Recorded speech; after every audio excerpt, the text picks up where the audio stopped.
একটা ব্যক্তি সে বুঝতে পারে সে পাপ করলে ভালো থাকতে পারে না, সে চায় সে আর পাপ করবে না, সে চায় আল্লাহর পথে যেতে, সে চায় 5 ওয়াক্ত নামাজ পড়তে, সে চায় ভালো মানুষের মতো থাকতে, সে একটু শান্তি চায়, সে তার অগোছালো জীবন থেকে বের হতে চায়, সে যে পাপ করে সবকিছু বাদ দিতে চায়, কিন্তু এরপরও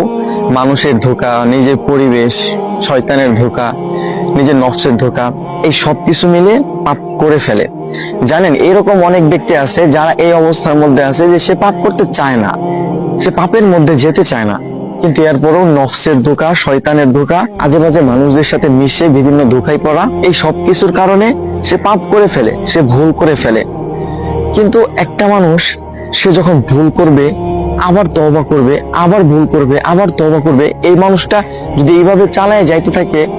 এবং একটা সময় গিয়ে হয়তো আল্লাহ তাআলা চাইলে সে একদম পাপ থেকে মুক্ত হয়ে যাবে, সে একদম ভালো হয়ে যাবে, একটা সময় সে একদম পাপ ছেড়ে দিবে। একটা মানুষ সে পাপ করতেছে, কিন্তু সে যে পাপ করতেছে এটা সে ভাবতেছে না,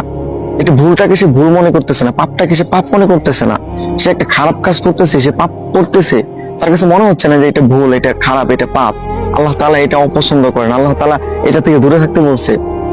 এই মানুষটা যদি পাপ করার সাথে সাথে এইরকম চিন্তা করে আর মাফ না চায়, তাহলে এই মানুষটাই মূলত পাপের কারণে ধ্বংস হয়। এই ধরনের মানুষ, হ্যাঁ, এই ধরনের মানুষের মূলত পাপের কারণে ধ্বংস হয়। কিন্তু যেই মানুষগুলা পাপ করে আবার আল্লাহ তাআলার কাছে মাফ চায়, সে পাপের জন্য তওবা করে, সে আল্লাহ তাআলার দিকে ফিরে যেতে চায়,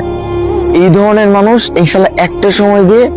সে ধীরে ধীরে ধীরে ধীরে যখন পাপ করে আবার আল্লাহ তাআলার কাছে মাফ চায়, তখন এই যে তার এইভাবে চলতে থাকে, তখন না সে একটা সময় গিয়ে বুঝতে পারে যে আসলে পাপ করার যে খারাপ প্রতিক্রিয়াগুলো আছে সেগুলা কি। প্রত্যেকটা পাপ আর প্রত্যেকটা খারাপ কাজের বাজে একটা প্রভাব